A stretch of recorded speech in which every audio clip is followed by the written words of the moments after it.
요한복음 14장 12절부터 21절까지의 말씀 교독합니다. 12절 제가 먼저 읽습니다.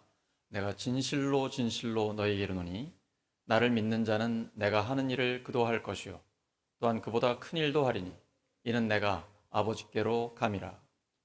너희가 내 이름으로 무엇을 구하든지 내가 행하리니 이는 아버지로 하여금 아들로 말미암아 영광을 받으시기에 하려 함이라. 내 이름으로 무엇이든지 내게 구하면 내가 행하리라. 너희가 나를 사랑하면 나의 계명을 지키리라. 내가 아버지께 구하겠으니 그가 또 다른 보혜사를 너희에게 주사 영원토록 너희와 함께 있게 하리니 그는 진리의 영이라. 세상은 능히 그를 받지 못하나니 이는 그를 보지도 못하고 알지도 못함이라. 그러나 너희는 그를 아나니 그는 너희와 함께 거하시며 또 너희 속에 계시겠음이라. 내가 너희를 고아와 같이 버려두지 아니하고 너희에게로 오리라. 조금 있으면 세상은 다시 나를 보지 못할 것이로되 너희는 나를 보리니 이는 내가 살아있고 너희도 살아있겠음이라. 그날에는 내가 아버지 안에 너희가 내 안에 내가 너희 안에 있는 것을 너희가 알리라. 나의 계명을 지키는 자라야 나를 사랑하는 자니 나를 사랑하는 자는 내 아버지께 사랑을 받을 것이요 나도 그를 사랑하여 그에게 나를 나타내리라. 아멘. 아멘. 요한복음 21번째 시간, 성령의 사람은 분별할 수 있습니다. 성령의 사람은 분별할 수 있습니다 라는 제목으로 하나님의 말씀 전하겠습니다. 요한복음 14장 1절에서 예수님은 제자들에게 이렇게 말씀하십니다. 너희는 마음에 근심하지 마라. 하나님을 믿으니 또 나를 믿으라. 괜히 이런 말씀하진 않으셨겠죠? 제자들이 근심하고 있으니까 근심하지 마라. 이렇게 마치 이제 아빠가 자녀들한테 걱정하지 마. 내가 지켜줄게. 염려하지 마. 이렇게 말씀하시는 것 같아요. 왜냐하면 제자들은 지난 3년 동안 모든 걸 걸고 예수님 따라다녔습니다. 여러분 그러고 계십니까? 예수님께 모든 걸 걸고 주님의 제자로 살아가고 계십니까? 그럴 만한 가치가 있습니까? 그걸 발견한 사람이 예수님의 제자입니다. 저는 울산성결교회 부임해서 목회하면서 그럴 만한 가치가 있다라는 걸 발견을 했거든요. 하나님의 나라는 우리의 모든 걸 걸 만한 가치가 있습니다. 제자들이 예수님께 다 걸고 따라다녔습니다. 근데 예수님이 떠나셔야 한다는 거예요. 그동안 반복적으로 말씀하셨습니다.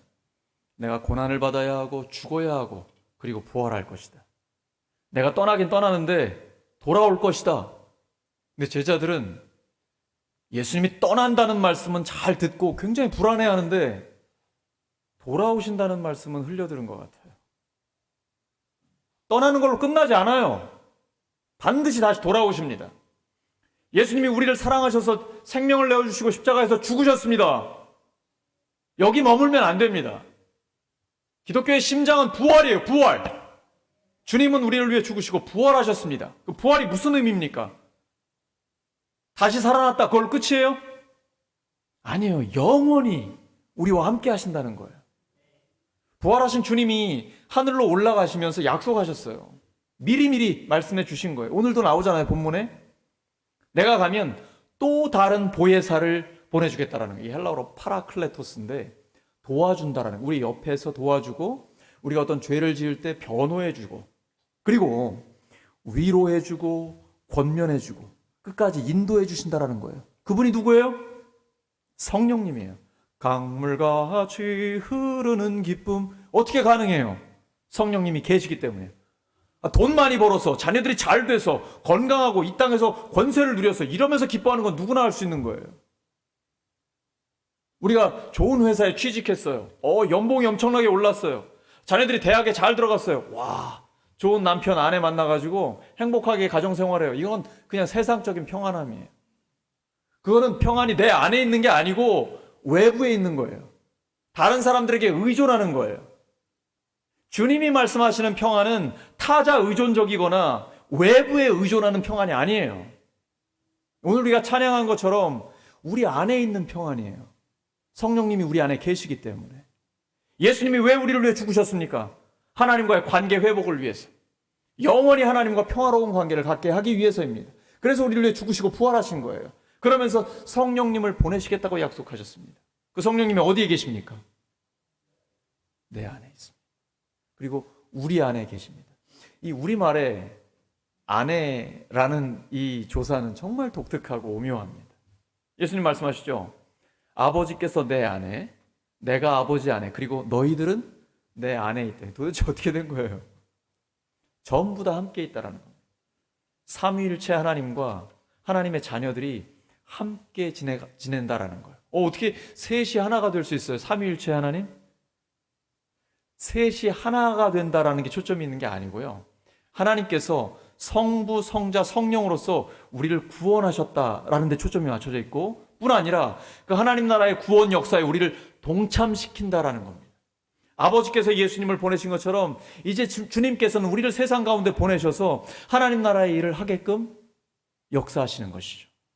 그래서 우리가 셋이 하나가 된다라는 삼위일체 하나님의 그런 공동체적 실존을 다 이해하지 못합니다. 만약에 우리 머리로 다 이해가 된다, 그러면 우리 이해력보다 작은 분이 하나님 아닙니까? 그분은 하나님이 될 수 없는 것이죠. 그래서 성경에 하나님께서 우리에게 드러내 주신 데까지만 우리가 알게 되는 거예요. 아, 우리를 구원하셨구나, 삼위일체 하나님이. 그러나 알지 못하는 부분, 어떻게 세 분이 한 분이 될 수 있는가, 이런 건 우리가 알 수 없는 부분이에요. 신비한 하나님의 실존이에요. 이건 우리가 천국 가서 하나님께 여쭤보면 자연스럽게 알게 되는 부분이죠. 그래서 주님께서 우리 안에, 우리가 주님 안에, 이때 이 성령의 역사가 우리를 통해서 놀랍게 나타나게 되십니다. 우리 안에 성령님이 계시기 때문이죠. 성령이 오시면 예수님을 주님이라고 고백하고 주님의 뜻대로 살고 싶어집니다. 믿음의 사람은 믿음이 점점 더 성장하게 됩니다. 그런데 그냥 편안하게 이렇게 살고 싶은 게 우리의 본능이거든요. 누구에게나 다 안주의 본능이 있습니다. 하나님은 그대로 놔두지 않으세요. 믿음의 조상 아브라함에게 어떻게 하셨는지 보시죠. 그가 믿음의 조상이 되기 전입니다.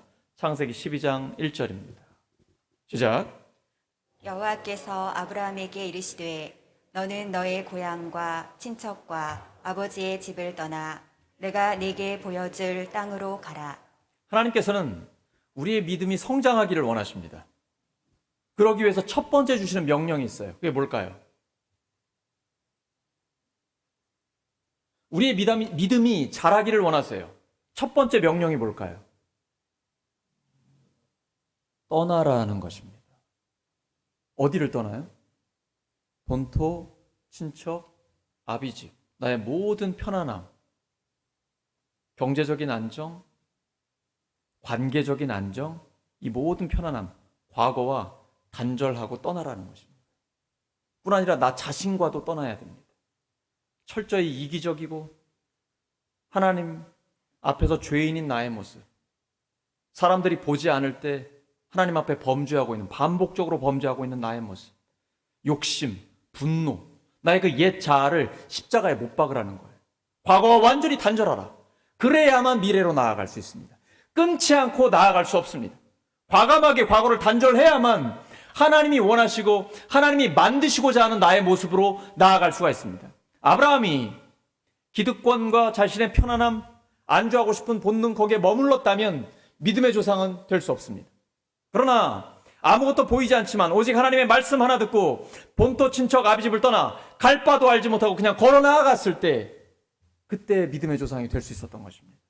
말씀 따라가면 편안한가요? 그렇지 않습니다. 그는 죽을 고비, 위기, 적들, 싸우기도 해야 되고 다양한 어려움 속에 부딪혔었습니다. 그러나 그 가운데서 믿음이 자라나게 되는 것입니다. 우리가 믿음의 사람으로 세상 가운데 부딪히는 경우가 있어요. 그리고 우리에게 덤벼드는 대적들이 있습니다. 사람들이 덤벼들 때도 있고, 돈이나 물질, 아니면 건강 때문에 힘들거나 환경적인 어려움에 부딪힐 때도 많이 있습니다. 수많은 어려움이 있어요. 근데 그 배후에는 누가 있을까요? 우리를 대적하고 덤벼들고 우리를 넘어뜨리고 하나님으로부터 멀어지게 하며 나의 옛 자아가 계속 드러나서 죄짓게 하는 그 배후에는 누가 있을까요? 마귀가 있어요. 여러분 그거 보셔야 됩니다. 우리의 인생은 영적인 전쟁입니다. 영적인 전쟁에는 반드시 그 배후에 마귀의 세력이 있다는 것을 우리가 항상 기억하고 있어야 됩니다. 그래서 기도하는 것입니다. 기도 외에는 이런 유가 나갈 수 없기 때문입니다. 마귀는 우는 사자같이 두루다니며 삼킬 자를 찾고 있습니다.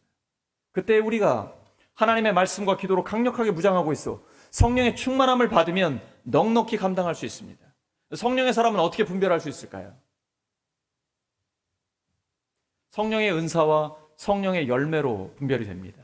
예수님께서 보혜사 성령님이 오시면 영원히 너희와 함께 하신다고 말씀하세요. 그리고 너희 속에 계신다라고 말씀하십니다. 일단 성령의 은사가 나타납니다. 오늘 우리 찬양할 때 주와 함께 가리라 라는 찬양 들으면서 나도 주와 함께 가고 싶은 마음이 막 들죠. 왜 그럴까요? 찬양의 은사를 주셨기 때문입니다. 그걸 통해서 하나님이 우리에게 말씀하시는 거거든요.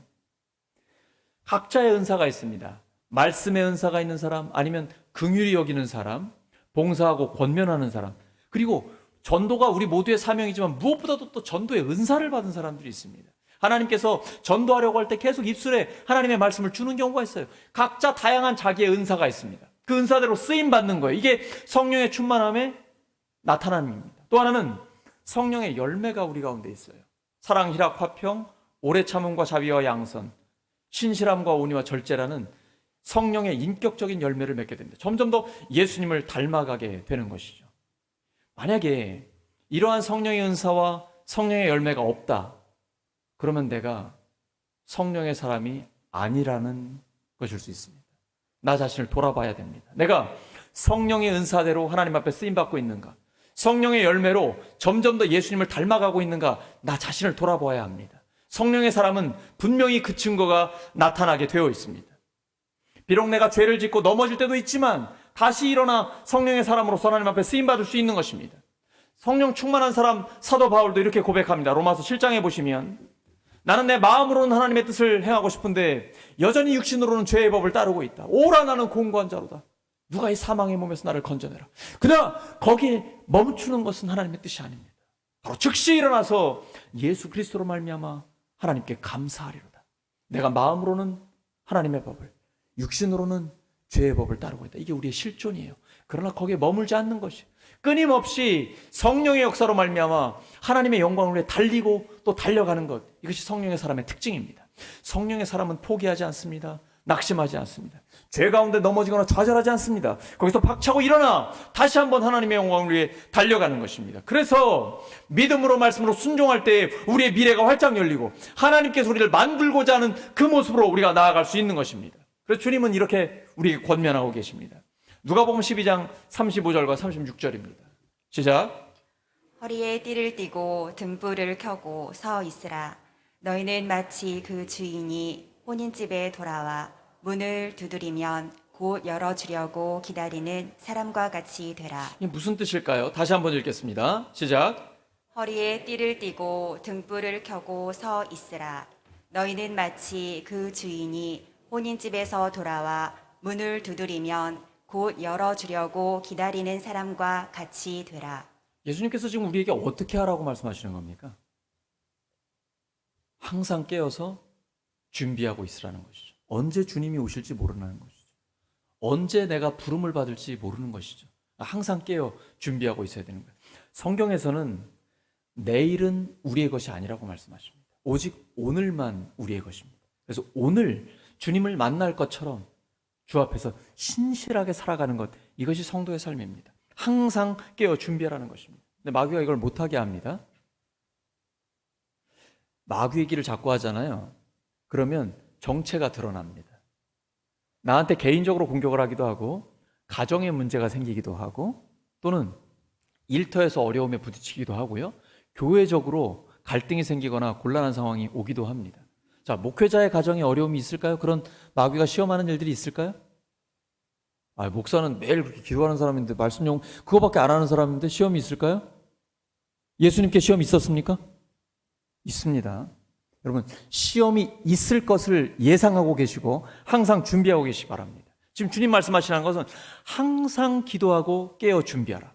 어떠한 시험이 오더라도 넉넉히 이길 수 있도록 준비하고 깨어 있으라는 것입니다. 그러면 마귀가 우리를 공격할 때 가장 큰 시험이 뭘까요? 그건 고정관념의 노예가 되게 하는 것입니다. 나는 할 수 없어. 나는 연약해서 감당할 수 없어. 나는 더 이상 성공할 수 없어. 나에겐 미래가 없어. 나는 전도할 수 없어. 아니, 목장 모임 가질 수 없어. 다양한 이유를 대면서 할 수 없다라는 말을 계속 해줘요. 근데 이유는 다 있어요. 다 핑계가 있어요. 그러면서 할 수 없다라는 부정적인 고정관념을 계속해서 집어넣습니다. 여기에 노예가 되면 하나님의 사람이 능력 있게 쓰임받을 수가 없습니다. 고정관념은 깨버려야 합니다. 고정관념을 깨버려야 하나님 앞에 능력 있게 쓰임받을 수 있습니다. 주님은 말씀하십니다. 할 수 있거든이 무슨 말이냐? 믿는 자에게는 능치 못할 일이 없느니라. 내게 능력 주시는 자 안에서 내가 모든 것을 할 수 있느니라. 믿음 가지고 선포하며 나아가면 하나님께서 역사해 주십니다. 능력이 나에게 있습니까? 아닙니다. 성령께 있습니다. 내게 능력 주시는 자 안에서 내가 모든 것을 할 수 있느니라. 하나님은 성도가 그 자리에 편안하게 안주해 있는 것을 원하지 않으십니다. 이렇게 품위 있게 예배드리면서 우아한 모습으로 공작새처럼 그렇게 멋지게 보이고 있기만 한 것은 원하지 않으십니다. 일어나 날아오르기를 원하세요. 공작새는 잘 날지 못합니다. 새인데 그냥 뛰어다녀요. 멋지게 날개만 보여주죠. 닭은 새 맞습니까? 그 자리에 가만히 앉아서 주는 사료만 먹고 살만 찌웁니다. 그러다가 이제 치킨 되는 거죠. 하나님은요, 우리가 통닭이 되거나 공작새처럼 살기를 원하지 않으십니다. 하나님 이렇게 살기를 원하세요. 신명기 32장 9절과 10절입니다. 시작. 여호와의 분깃은 자기의 백성이라. 야곱은 그가 택하신 기업이로다. 여호와께서 그를 황무지에서 짐승이 부르짖는 광야에서 만나시고 호위하시며 보호하시며 자기의 눈동자같이 지키셨도다. 자, 하나님께서 짐승이 부르짖는 광야 황무지에서 왜 우리를 하나님의 눈동자같이 지켜주십니까? 왜요? 앞에 말씀하시죠. 여호와의 분깃은 자기 백성이라. 야곱은 그가 택하신 기업이로다. 우리가 어떤 존재라는 겁니까? 하나님의 백성, 하나님의 기업이라는 얘기예요. 하나님의 자녀라는 얘기예요. 우리가 우리 자녀를 얼마나 사랑합니까? 내 생명처럼 사랑하잖아요. 아니 어쩌면 내 목숨보다 더 사랑하잖아요. 하나님은요, 우리가 하나님의 자녀라고, 하나님의 기업이라고 말씀하세요. 그렇기 때문에 우리를 보호하시는 겁니다. 불꽃 같은 눈으로 지켜주시는 거예요. 바로 이어지는 말씀에 독수리 훈련법이 나옵니다. 독수리는 절벽에다 집을 짓죠. 둥지를 짓고 거기다 알을 깝니다. 그러면 부하에서 새끼 독수리가 나와요. 먹이를 먹이고, 그리고 독수리 그 강력한 큰 날개로 보호하고 계속 품어줍니다. 근데 어느 순간 새끼가 이제 때가 됐다라고 하면 어미 독수리가 새끼 독수리를 둥지에서 밀어내버립니다. 궁둥이로 밀어내서 절벽으로 확 떨어뜨려요. 그때 새끼 독수리가 어떤 생각을 할까요? 엄마가 그동안 고생하더니 정신이 나갔구나. 내 인생 여기서 끝났다. 미친 엄마 만나가지고 이제 떨어져 죽겠구나. 이러면서 막 떨어지겠죠. 생각할 여를도 없을 텐데. 근데 바닥에 떨어지기 직전에 어미 독수리가 탁 채가지고 올라와서 둥지에다 다시 올려놨습니다. 아, 엄마가 이제 정신이 돌아왔나 봐. 근데 조금 있다가 또 밀어내기 시작합니다. 또 떨어뜨려요. 이걸 계속 반복해요. 자, 새끼가 어떻게 생각할까요? 우리 엄마가 지금 조울증 환자인가? 막 이랬다 저랬다가 계속 떨어뜨렸다가 구해줬다가, 이건 병 주고 약 주고도 아니고 계속 이래요. 왜 그럴까요? 새끼 독수리가 스스로 날 수 있도록 하는 겁니다. 스스로 날 수 있도록. 너 통닭 아니야. 너 공작 아니야. 너 독수리라고, 독수리. 그걸 보여주는 겁니다. 지금 이 말씀을 하나님이 우리를 너무나 사랑하신다고, 우리를 눈동자같이 보호해 주신다고, 그런데 너를 독수리처럼 훈련시키신다고 이렇게 말씀하세요. 맞아요? 우리 자녀들 진짜 사랑하면 독수리처럼 훈련시키는 겁니다. 하나님 우리를 그렇게 훈련시키세요. 실제로 우리의 보금자리를 막 흩어버려요. 갑자기 나 잘못한 것도 없는데 갑자기 큰 어려움을 당하게 하십니다. 왜 그럴까요? 너 날아야 된다고. 너 거기 머물러 있으면 안 돼. 이렇게 힘든 고통을 당할 때 우리는 하나님이 원망스러울 수 있거든요. 불평이 나올 때. 하나님 제가 뭘 잘못했다고 이러시는 거예요. 하나님 왜 이런 고통을 저에게 주세요? 저 그동안 하나님 뜻대로 살려고 순종했고 예배 잘 드리고 헌금 드리고 뭐 주님 뜻대로 살려고 했는데 왜 이런 고통을 저에게 주시는 거예요? 이런 말 할 필요 없어요. 왜냐하면 하나님 날 사랑하기 때문에 훈련시키시는 거예요. 하나님은 사랑하는 자를 훈련시키십니다. 사랑하지 않으면 내버려 둡니다. 그건 심판이에요. 로마서 1장에 기록되어 있어요. 하나님이 우리를 사랑하시기 때문에 우리를 훈련시키시는 거예요. 그때 어떻게 해야 돼요? 우리는 뭘 해야 돼요? 미친 듯이 날개짓을 해야 돼요. 미친 듯이. 언제까지? 여기에 근육이 생길 때까지. 내 속사람에, 내 마음에 근육이 생길 때까지 끊임없이 날개짓을 해야 돼요. 그 날개짓이 뭐예요? 기도와 말씀이에요. 말씀 붙들고 기도하는 거예요. 하나님 앞에 집중하는 거예요. 주님, 저 주님밖에 없습니다. 예레미야 33장 3절 말씀. 너는 내게 부르짖으라.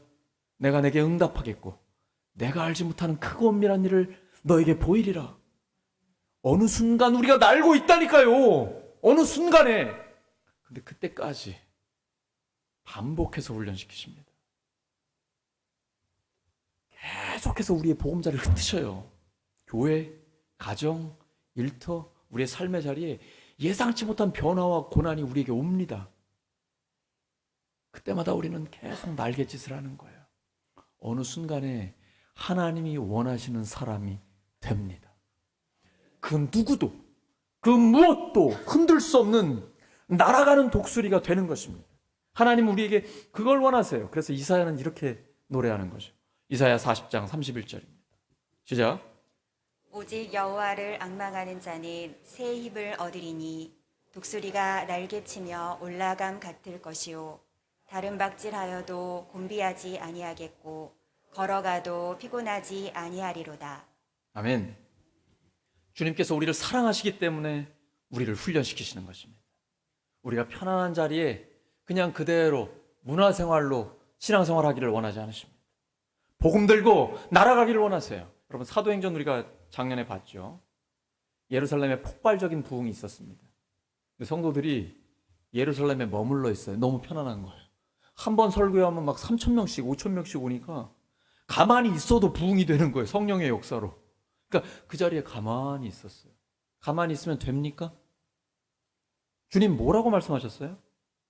성령이 너희에게 임하시면 너희가 권능을 받고 예루살렘과 온 유대와 사마리아와 땅끝까지 이르러 예수님의 증인이 된다고 말씀하셨어요. 근데 가만히 있으니까 흩어지게 해야 되는 거죠. 그게 사도행전 8장입니다. 예루살렘 교회에 핍박이 오기 시작했어요. 모든 성도들이 뿔뿔이 흩어집니다. 근데 그때부터 독수리가 되기 시작합니다. 사마리아에 가서 복음을 전해요. 그리고 사도 바울 같은 세계 선교사가 나와요. 그때 정말 주님의 말씀이 이루어지기 시작하는 겁니다. 편안하게 그 자리에 있으면 독수리 될 수 없어요. 주님이 흩으실 때에 나아가서 유대, 사마리아, 땅끝까지 이르러 예수님의 죽으심과 부활의 복음을 전하고 복음에 합당한 삶을 사는 독수리 같은 예수님의 제자로 살 수 있게 되는 것입니다. 그러니까 하나님이 우리에게 시험을 주실 때 그건 오히려 감사할 일입니다. 성령의 사람은 현실에서 대적들이 나에게 덤벼들 때에 그 이면에 있는 깊이를 보게 됩니다. 왜냐하면 사람이 나에게 덤빈다 할지라도 그 사람과 싸우면 안 되기 때문이에요. 그 사람 배후에 누가 있습니까? 마귀가 있단 말이에요. 가룟 유다에게 예수님을 팔려는 생각을 마귀가 집어넣고 그 생각에 사로잡힌 것처럼 마귀의 종으로, 죄의 종으로 쓰임받는 사람들이 있단 말이에요. 끊임없이 우리에게 도전하고 돈으로, 환경으로, 다양한 욕심으로 우리에게 시험거리가 올 때 우리는 그 이면을 보는 거예요. 영적인 세계를 보는 거예요. 오히려 이것은 나에게 도움을 주는 것이다. 우리가 공격받으면 열받잖아요. 같이 싸우고 싶잖아요. 한 대 맞으면 한 10대 때리고 싶잖아요. 근데 그걸 참는 거예요. 그럼 내 자아를 십자가에 못 박는 거예요. 그러면 나는 죽고 예수님이 살아나요. 그때부터 하나님의 뜻이 이루어집니다. 성격대로 살면 안 됩니다. 화가 난다고 해서 같이 분노를 하거나 악을 악으로 대하면 하나님의 뜻은 이루어질 수 없습니다.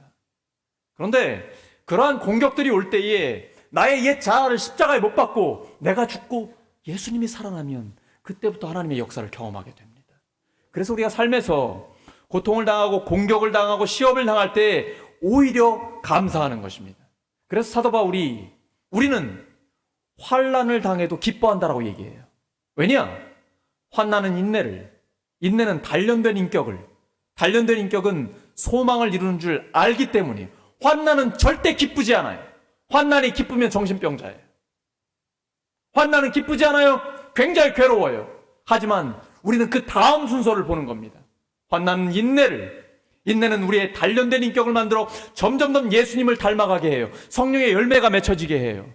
죄인이지만 이전에는 하나님도 사람도 신경 쓰지 않고 그냥 내 하고 싶은 대로 하고 나에게 힘이 있으면 힘대로 그냥 부렸지만 이제는 그렇지 않아요. 그냥 모든 걸 내려놓고 예수님의 온유함과 겸손함을 본받아 그저 아무것도 힘없는 사람처럼 그저 주님 앞에 순종하면서 내가 잘못했다라고 그냥 조용히 겸손하게 나아가는 거예요. 나를 십자가에 못 박는 거예요. 그때부터 예수님이 드러나기 시작하는 거예요. 그것이 바로 하나님의 역사입니다. 그래서 어떠한 공격, 어떠한 사람, 어떠한 환경의 어려움도 그것이 오히려 우리에게는 도움이 되는 것입니다. 그리고 모든 걸 합력해 선을 이루어주시는 하나님을 우리는 경험하게 되는 것이죠. 예수님 믿으면 예수님처럼 됩니다. 요한복음 14장 10절입니다. 시작. 내가 아버지 안에 거하고 아버지는 내 안에 계신 것을 내가 믿지 아니하느냐. 내가 너희에게 이르는 말은 스스로 하는 것이 아니라 아버지께서 내 안에 계셔서 그의 일을 하시는 것이라. 지금 예수님 안에 누가 계신다고요? 아버지 하나님이 계십니다. 그 예수님이 말씀하시는데 그럼 예수님의 말씀은 누구의 말씀입니까? 안에 계신 하나님의 말씀이죠. 자, 예수님은 하나님이죠. 이단 중에 이제 여호와의 증인이 바로 대표적인 그런 이단인데 성자 예수님이 성부 하나님보다 조금 못하다고 그래요. 그리고 피조됐다. 성부 하나님에서 창조됐다 그래요. 그러면 예수님은 하나님이 될 수 없어요. 그리고 하나님을 계시할 수 없어요. 여러분, 원숭이가 사람을 그대로 보여줄 수 있습니까? 똑같이 보여줄 수 있어요? 원숭이는 사람을 굉장히 닮았죠. 근데 좀 많이 부족하잖아요. 원숭이는 사람을 드러낼 수 없어요. 그러면 사람은 그대로 사람을 드러낼 수 있는 거죠. 왜냐하면 사람이니까, 똑같으니까. 만약에 예수님이 하나님보다 조금 부족하다 그러면 하나님을 온전히 계시할 수 없어요. 그건 불가능한 일이에요. 예수님이 완전한 하나님이시기 때문에 하나님을 드러낼 수 있는 거예요. 그래서 예수님을 통해 우리는 하나님을 볼 수 있는 겁니다. 완전한 하나님이시기 때문에. 그 다음, 예수님이 가시면 성령님을 보내신다고 하셨어요. 성령님이 모든 것을 가르치시고 모든 진리 가운데로 인도하시며 예수님 말씀을 생각나게 하신다고 하셨고 예수님을 보여주신다. 예수님을 증거하신다고 하셨어요. 그러면 성령님도 예수님과 똑같은 하나님이라는 거죠. 만약에 성령님이 하나님보다 조금 부족하면 어떻게 될까요? 그럼 하나님을 계시할 수 없어요. 하나님을 드러낼 수 없는 거예요. 그래서 성부, 성자, 성령 하나님은 동일하신 하나님이에요. 이 신약 성경의 저자들은 모두 다 신명기 6장에 기록된 유일하신 하나님을 믿는 사람들이에요. 그런데 예수 그리스도를 만나고 부활의 주님을 만나며 성령의 역사를 경험하니까 성자 예수님이 완전한 하나님을 보여주고 계신다, 드러내고 계신다라는 거, 성령의 역사를 통해 완전한 하나님이 계시되고 있다는 것을 경험한 거예요. 그 성령님이 계속해서 모든 걸 가르치고 모든 진리 가운데로 인도하고 예수님 말씀을 생각나게 하면서 우리가 성경을 갖게 된 거예요. 성부, 성자, 성령 하나님은 완전한 하나님이에요. 근데 어떻게 세 분이 한 분이냐? 이런 건 신비의 세계이기 때문에 하나님이 보여주시 않은 것, 드러내시 않은 건 우리가 이해할 수 없어요. 나중에 하나님 나라 가서 확인하게 되는 것이죠. 근데 그 예수님이 이렇게 말씀하십니다. 나는 내가 말씀 사역을 하고 있는데 그것이 바로 하나님의 일을 하고 있는 것이다. 그 다음 너희들, 예수님의 제자들은 예수님의 일을 할 텐데, 아니 예수님보다 더 큰 일을 할 텐데 그게 뭐냐? 첫째는 말씀 사역인 것입니다. 진리의 말씀을 선포하고 말씀대로 살아가는 것이죠. 이 성령이 오셨을 때에 바로 이러한 성령의 역사, 말씀 사역이 실제로 이루어지는 것입니다. 교회 전체가 말씀으로 충만해지고 복음으로 하나가 되는 것입니다. 이렇게 수많은 다양한 사람들이 있지만 하나님의 말씀, 하나님의 뜻 하면 하나가 되는 거예요. 내 뜻은 중요하지 않습니다. 한대수의 뜻은 중요하지 않아요. 하나님의 뜻을 구하는 거예요. 그것이 하나님의 뜻일 때 우리는 따라가는 것입니다. 당회, 직원회, 사무총회 모든 회의를 할 때에 우리는 하나님의 뜻을 구하는 거예요. 누군가 의견을 냈어요. 함께 기도하는 거예요. 이것이 하나님의 뜻인가 보는 거예요. 그리고 철저히 하나님의 뜻을 따라 순종하며 나아가는 것입니다. 담임 목사도 특별하지 않습니다. 특권이 있지 않아요. 저도 모든 성도와 동일하게 하나님의 뜻을 따라갈 뿐이에요. 우리 모두가 하나님의 뜻을 따라갈 때에 하나님의 뜻이 우리의 가운데 이루어집니다. 성령의 사람이기 때문에 그렇게 되는 것이죠. 성령은 진리의 영입니다. 그러면 성령의 사람은 진리의 사람이겠죠? 어려워요? 자, 다시 한번. 성령은 진리의 영입니다. 그러면 성령의 사람은 진리의 사람이겠죠? 그럼 밥 먹듯이 거짓말하는 사람은요? 세상에서 하듯이 법에만 안 걸리면 되고 그냥 뭐 마음껏 속이면서 이렇게 사기치면서 살면 성령의 사람입니까? 확실해요? 성령의 사람은 진리의 사람이요 정직한 사람이죠. 왜 이렇게 애매하게 말씀하시죠? 성령의 사람은 진리의 사람, 정직한 사람 맞죠? 나를 돌아봐야 돼. 내가 성령의 사람이라면 누가 보든 안 보든 나는 정직한 사람입니다. 당회에서 사무총회까지 우리 철저히 우리를 돌아봐야 됩니다. 정직하지 않으면 성령이 역사하지 않습니다. 정직하지 않은데 뭔가 일이 일어난다고 성령의 역사 아니에요. 분별하셔야 됩니다. 그냥 잘 되기만 하면 되는 게 아닙니다. 사람만 많이 모이고 헌금만 많이 모이면 교회가 되는 게 아니에요. 예수님은 동전 2잎을 드린 헌금이 가장 많이 드렸다고 말씀하셨어요. 돈이 필요해서 헌금 드리라는 게 아니에요. 사람이 필요한 것도 아니에요. 하나님은 어떤 것도 필요하지 않아요. 우리를 사랑하시기 때문에 하나님 나라의 일에 동참시키는 것입니다. 철저히 정직해야 됩니다. 목회자부터, 그 당회부터, 사무총회까지 모든 성도들이 진리의 영을 받은 진리의 사람답게 고쳐나가야 됩니다. 정직해져야 돼. 철저하게 정직해져야 돼. 그때의 성령의 역사가 폭발적으로 나타나게 됩니다. 예수님처럼 진리의 사람으로 죽기까지 순종하는 하나님의 사람이 많아지면 성령의 역사가 많이 나타납니다. 거기에 하나님 나라가 이루어지게 되는 것입니다. 우리 교회가 그런 교회가 되기를 예수 그리스도로 축원합니다. 성령의 영은 진리의 영입니다. 요한복음 14장 18절입니다. 시작. 내가 너희를 고아와 같이 버려두지 아니하고 너희에게로 오리라. 고아의 특징이 있습니다. 갈 데가 없어요. 그래서 방황하는 거예요. 근데 하나님의 자녀는 고아가 아니에요. 우리 안에 성령님이 계셔요. 그 성령님이 그리스도의 영이잖아요. 예수의 영이잖아요. 예수님이 우리와 함께 하시는 거예요. 세상 끝날까지 우리와 항상 함께 하시는 거예요. 우리가 힘든 상황이 있을 때 특별히 우리 혼자 있는 게 아니에요.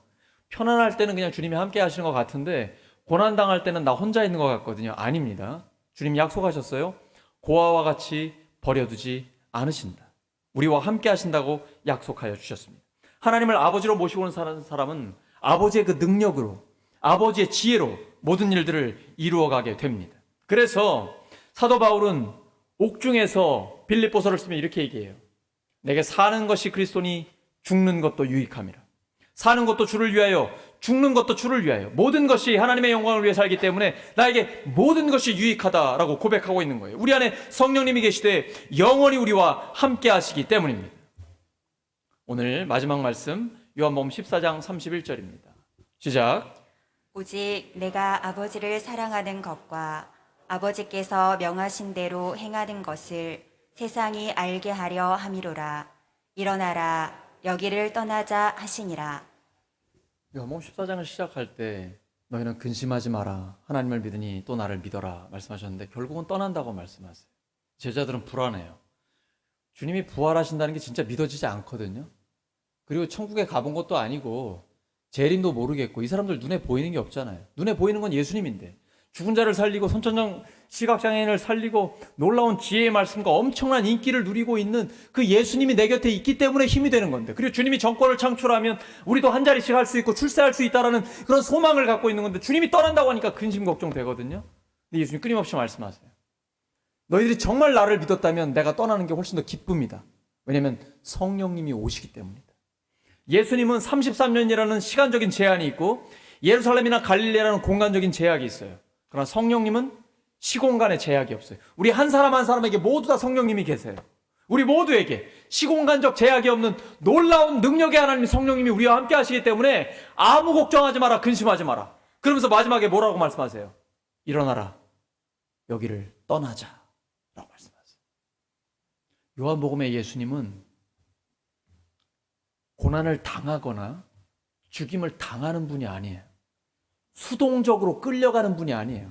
힘이 없어서 고통을 당하고 죽임을 당하는 분이 아니에요. 철저히 능동적인 분이에요. 적극적인 분이에요. 일어나라, 함께 가자.